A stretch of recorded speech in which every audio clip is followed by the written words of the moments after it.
All right, so our speaker today is Dr. Nathan Wood, Associate Professor in History.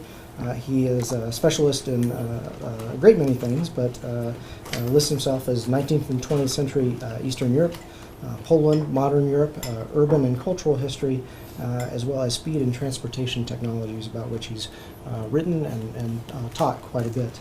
Aside from several recent presentations at ACES and elsewhere, in December, Nathan published a chapter which appeared in a new collected volume, Migration and Mobility in the Modern Age, Refugees, Travelers, and Traffickers in Europe and Asia, which is put out by Indiana Press just in 2016. So we're very happy to have him back talking about a world of electric light, dreams of technical civilization in Cracow during World War I. Thank you, Bart. Thank you so much.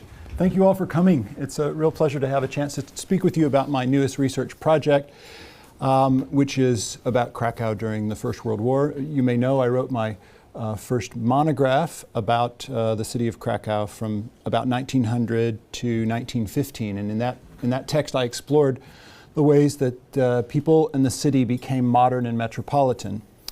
And then, as you may also know, we had a speaking series here organized with Professor Scott in which we invited scholars to come to KU last academic year, for Everyday Lives on the Eastern Front.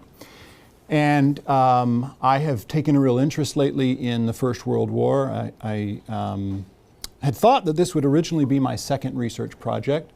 And then, like the Austrians, I was defeated on the Eastern Front when I went to go and do my research there the first time in Lviv. Had difficulty finding the kinds of sources that I wanted, and unlike the Austrians, I cut my losses and moved on to what was supposed to be Project 3.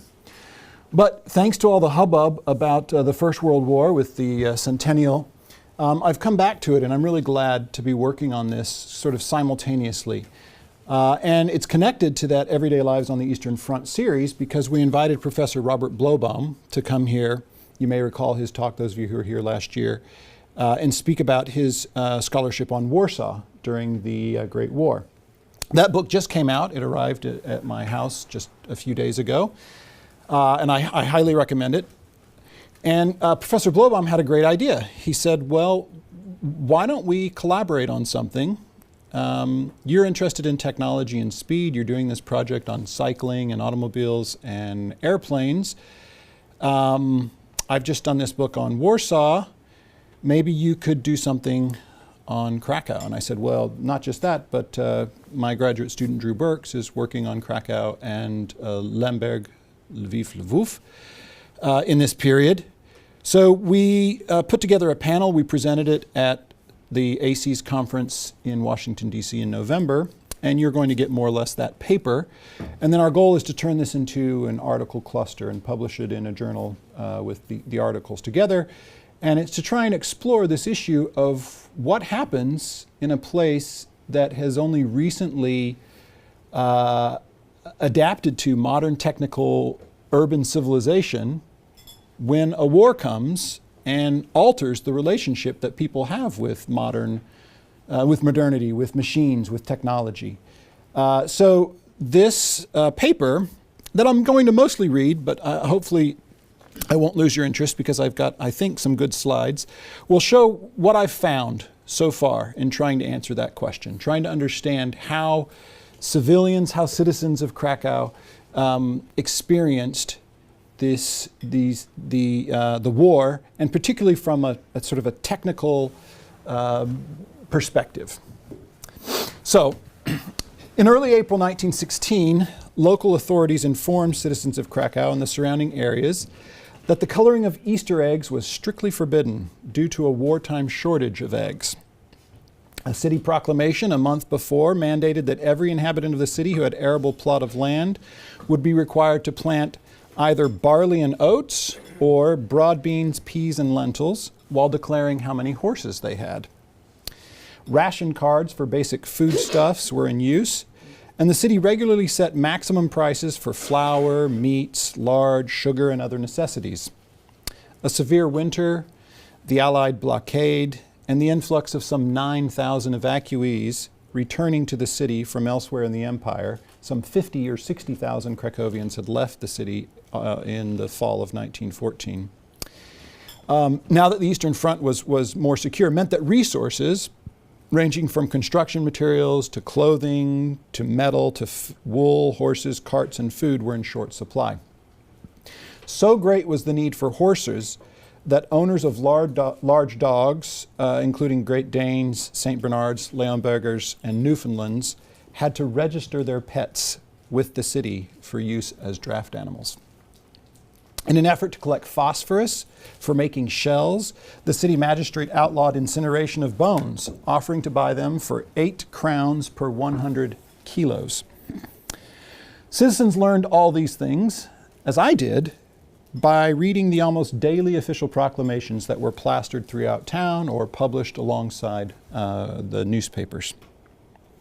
So, some 3 months after the Easter egg intervention, longtime diarist Alexandra Czachoówna imagined a future world after the war where modern machines such as airplanes and submarines currently used to sow death and destruction would be converted to the good of civilization.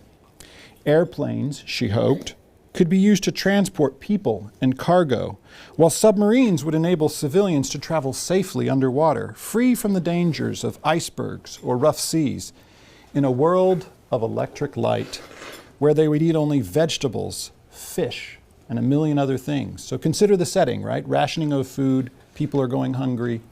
Here she's using technology, she's imagining a world in which people could travel safely under the seas.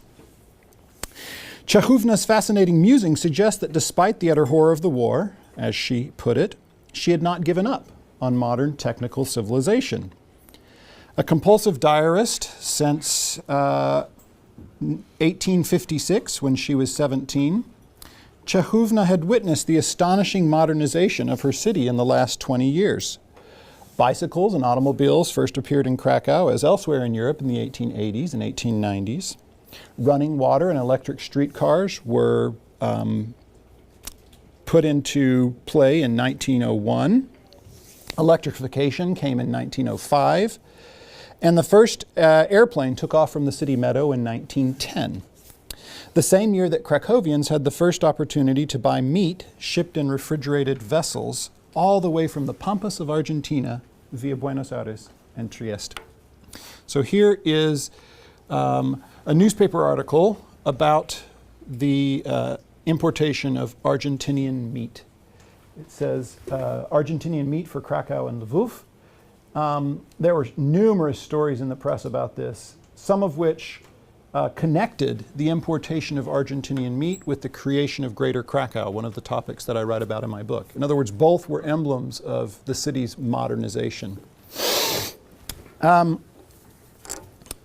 so there were notices of Austrian municipal authorities sampling the meat aboard the refrigerated ship Alice with the Argentinian ambassador, descriptions and illustrations of slaughtering, freezing, and transporting the meat, and even recipes for its preparation and consumption. Czachoówna's hopeful observation that summer about the post-war future had clearly been inspired by not only the food shortages she and other Cracovians were experiencing, but also by recent press stories of the astounding feat of another ship, the Deutschland. And here this says,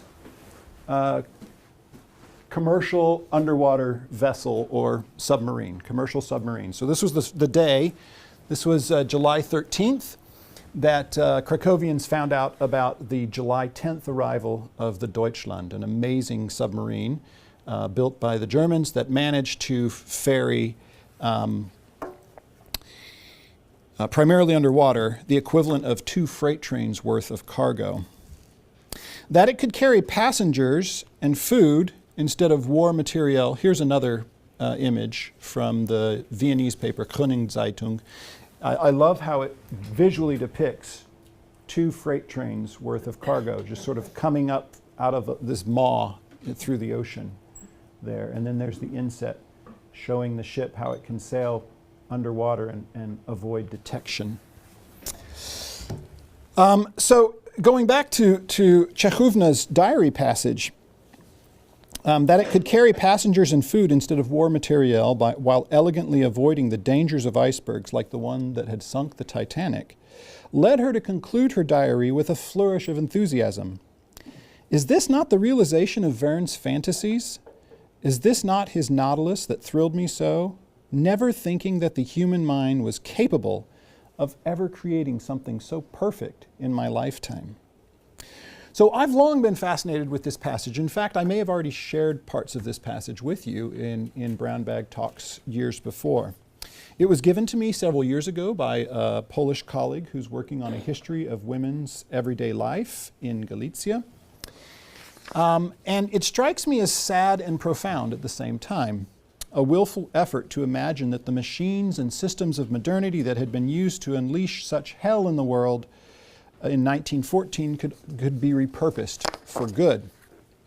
I've used the passage several times in my teaching or talks. Students from my 334 class, my World War I class, will have a chance to read it pretty soon. But it wasn't until Bob Blowbaum suggested this project that I decided I needed to find out more about it. So I went to Cracow last May, and I tried to read Czechówna's journal in the days and weeks surrounding this passage. I tried to get to know what was going on in that period.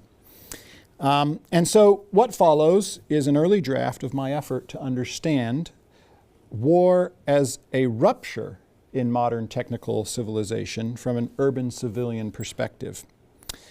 I'm in the early stages of my research, and I welcome your advice as to what I'm missing or what I could do next.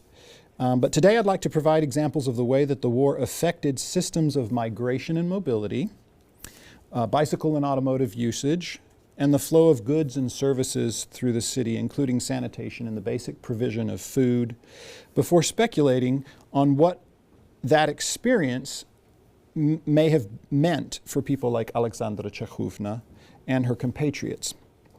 In general, I will explore how citizens could see the war not as a harbinger of modernity, but rather as an interruption and perversion of it.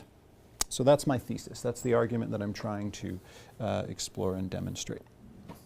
So the 3 decades preceding the war were a period of pronounced mobility made possible by new systems of transport and communication.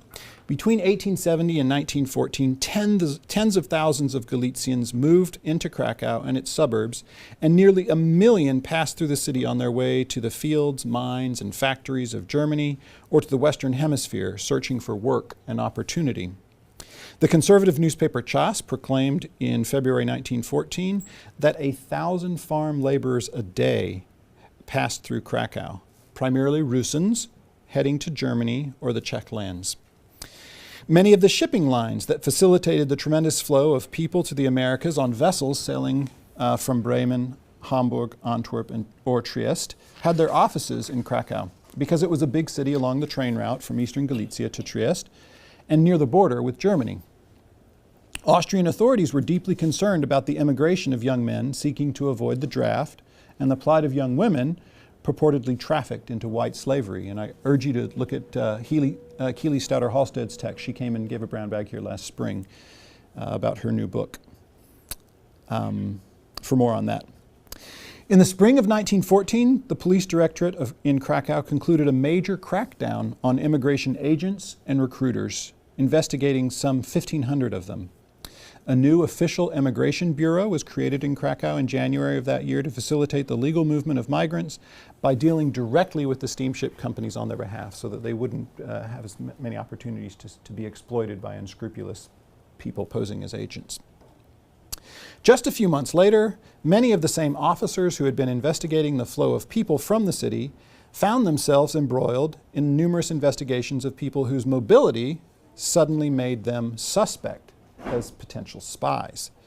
Europe's formerly open borders now presented a problem for citizens of Great Britain, France, or Russia who had the misfortune of being caught in Cracow once the war broke out. And for Cracovians who had apparent connections to any of those states.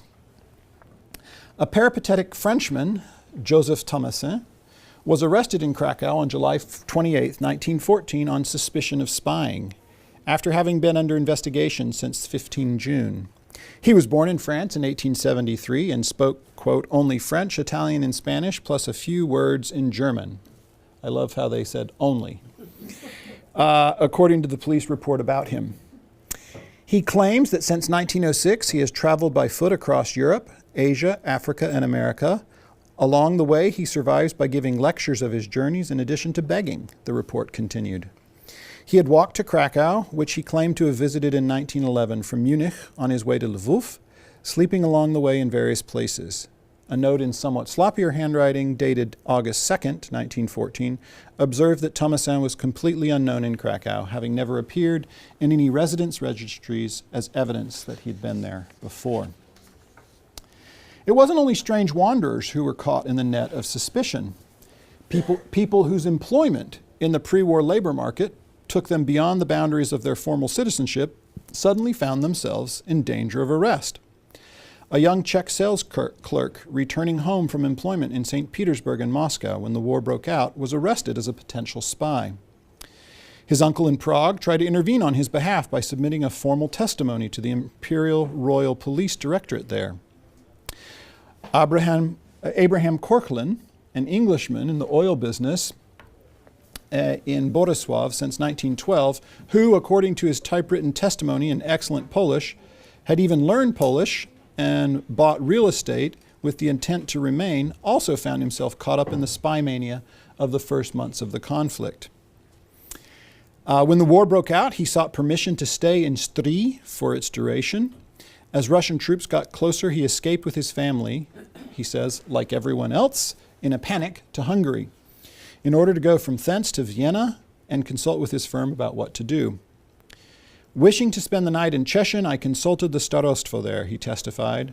I was then arrested for 4 weeks and sent to Cracow by the CK police directory in Cracow.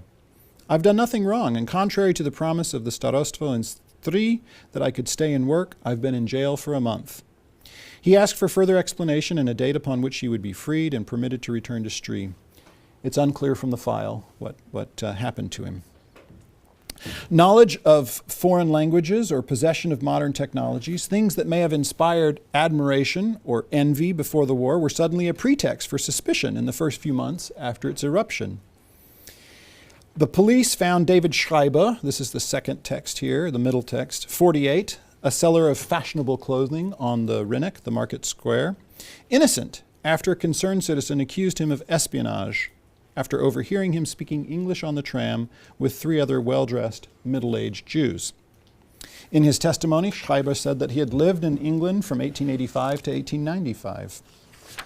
A gymnasium teacher, turned in his pupil, Bogdan Antoni Meleniewski, for suspicion of espionage because he was, quote, said to have several cameras, among them a miniature one of higher quality, and several weapons. And further, he has gotten and profligately spent money, and he goes about as if he were wealthy when in fact he should be poor. The police brought the young man, born in 1895, in Pochleblac, Kiev province, in for questioning. He affirmed that he had some cameras, 3 Flobert guns and 1 Browning, but that he was an enemy of Russia and wanted to join the Legion. We found no reason to suspect him of spying, the police report concluded. Possession of modern technologies, such as bicycles and automobiles, could be quite dangerous at the beginning of the war.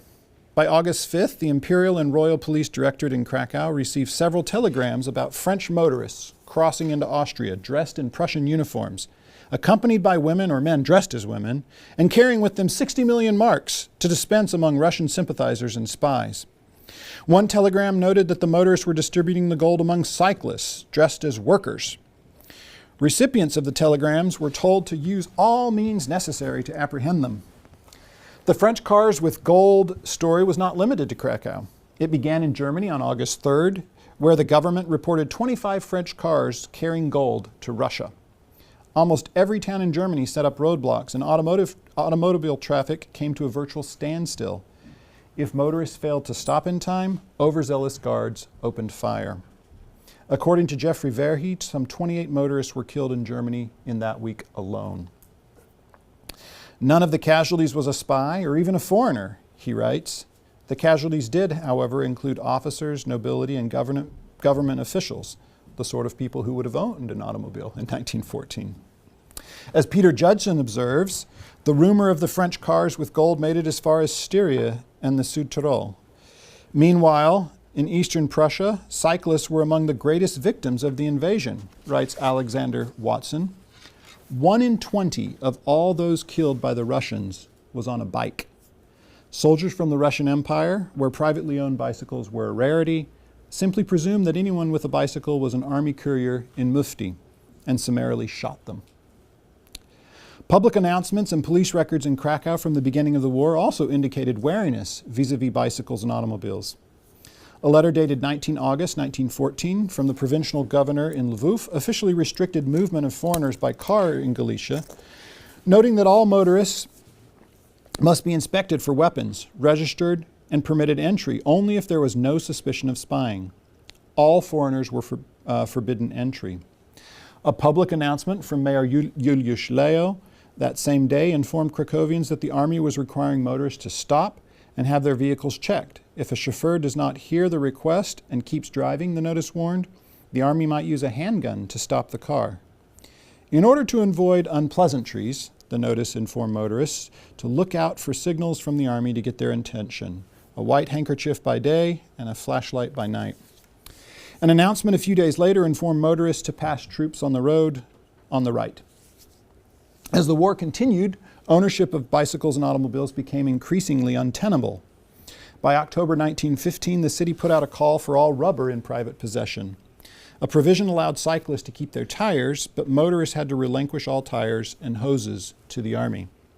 Over the coming months, the need for metal and rubber increased. As the need for metal and rubber increased, military authorities requisitioned more and more parts from the machines.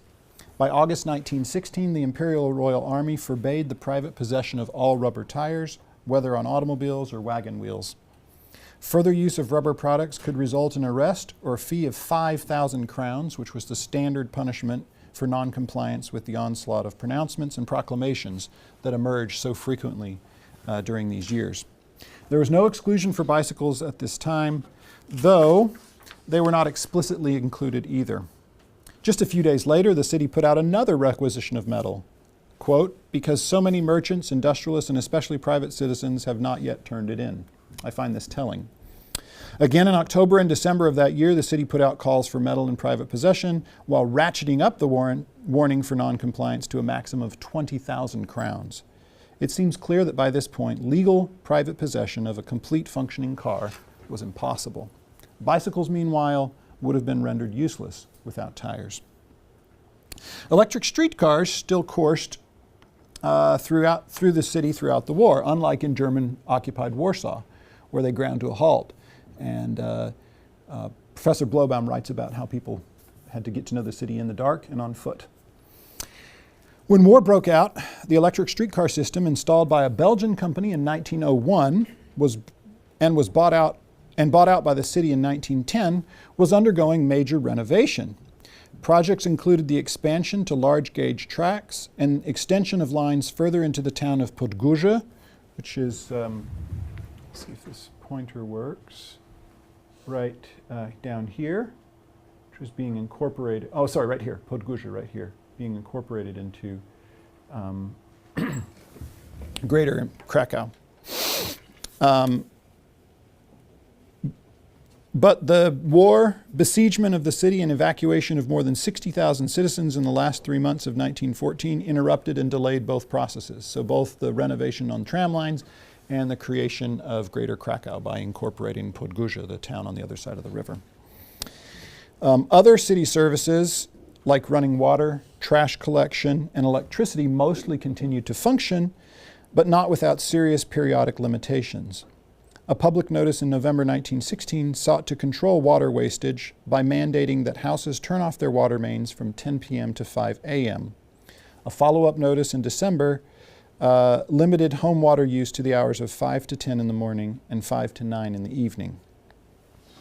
The main resources under strain in the city, of course, were fuel, food, and people themselves. Numerous notices about the expansion of the draft to include a sort of ever wider range of ages, older and younger citizens, called for manual labor. There are calls for manual laborers, trained chauffeurs, and the like. Maximum tariffs regarding food and coal prices, reduced portions on ration cards, regulations regarding the proportion of flour, cornmeal, and other ingredients allowed in bread, all demonstrated the extreme strain caused by the war. City soup kitchens opened at the end of October 1916 to help citizens stave off hunger. Yet the decline in nourishment over the course of the conflict was profound. People ate 80% less meat in 1917-18 than they had in the year before the war. Memoirists recalled how awful the ersatz bread, which was sort of this kind of nasty cornbread mixed with sometimes even sawdust, tasted, and the feeling of always being hungry. By the end of the war, there were big problems with the appropriation of supplies, one man recalled in 1970. Occasionally one could find potatoes or cornmeal by going on foot out to the village, but coming back to town, one always had to look out for requisitioning, and the authorities would confiscate. Another man recalled going out with his brother and their servant Hanka, a guralka, or mountain dweller, on foot for long walks out to the villages to buy chickens and eggs for their family's 3 months' supply. It was very tiring and difficult for him as a boy to walk so far carrying a load. Clothes were made from nettle, and the soles of shoes were wooden. I had such clothes, one man recalled. After it rained, they'd get stiff and they shrank. The shoes always messed up. The soles just flapped. The comforts of modern urban life had disappeared. City authorities not only interfered with Easter eggs, but also forbade whipped cream, the first Christmas, outlawed candles for All Souls Day in 1916, set prices for Christmas trees, and outlawed skating, sledding, and snowball fights the winter of 16. What killjoys! It's perhaps fitting that in the last day of summer, 1918, the Organization of Young Artisans and Manufacturers announced to one and all that whereas this long war has chased relief and entertainment from the tormented and weary hearts of the citizens of Cracow, they were organizing a last day of summer, so Babia Lato, celebration for the city meadow. The poster for the event proclaimed that in addition to fireworks, a raffle, first-rate postal and telegraph services, a matrimonial office, which I find very interesting, a gypsy camp with a fortune teller, and an orchestra concert, there was to be a beauty contest for women and an ugliness contest for men. And I think that this is a really telling document.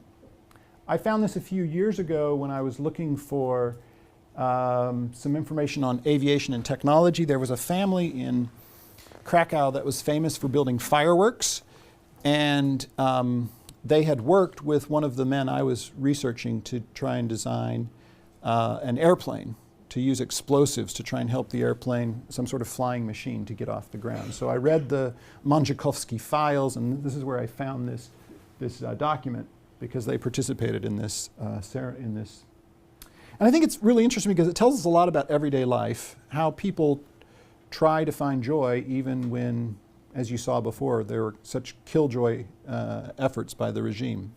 They said no skating, no sledding, and no snowball fights because it could obstruct with the movement of people and goods throughout the city. But it seemed that the military government really overreached its authority, and citizens sort of lost their loyalty to the Austrian state because of the way that they were treated during the war. Yet, despite efforts to find pleasure, even in the horror of this war, as Chekhovna had described it, there's no doubt that the overall outcome of the war was catastrophic.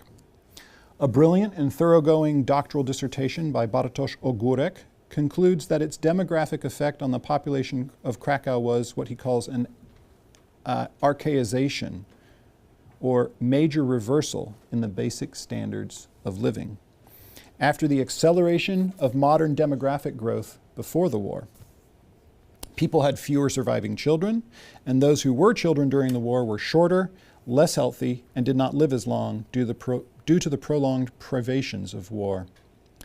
With the outbreak of the war, the frenetic movement of people and goods that had typified the age of speed was suddenly a source of suspicion and danger.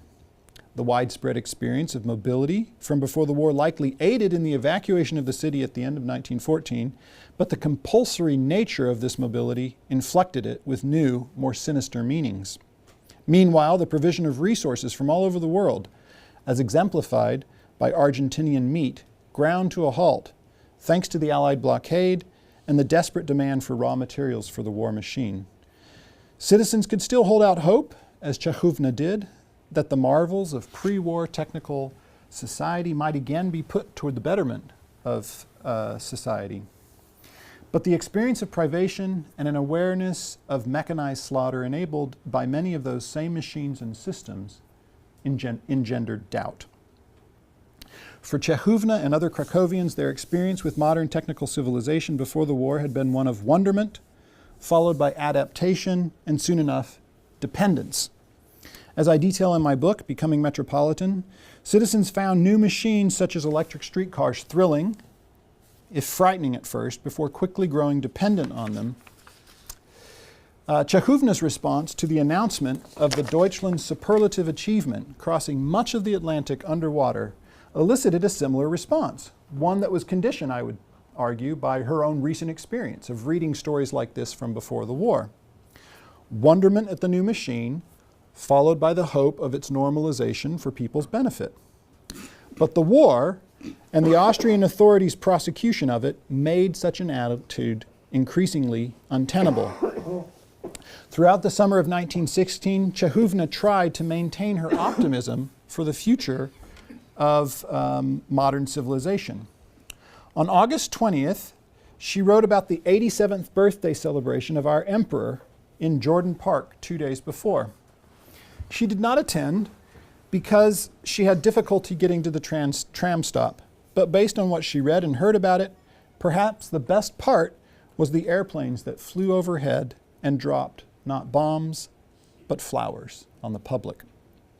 She wrote that her friend Lucian, who was Lucian Redel, the garrulous poet whose wedding inspired Stanisław Wyspiański's famous 1901 modernist drama, Wesela, or The Wedding, stopped in to see her, and they spoke at length about her hope for a better future after the war, when technology would be used for good. Quote, "But that conversation was not at all cheerful.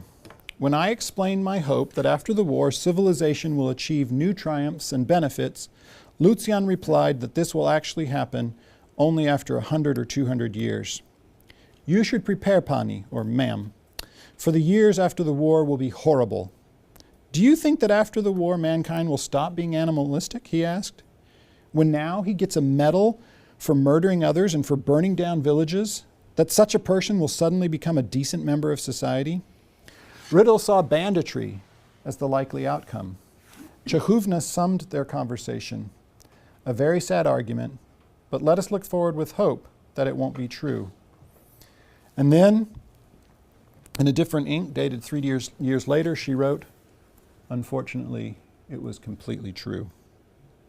On Thursday, September 14th, 1916, Czechoówna began a new diary.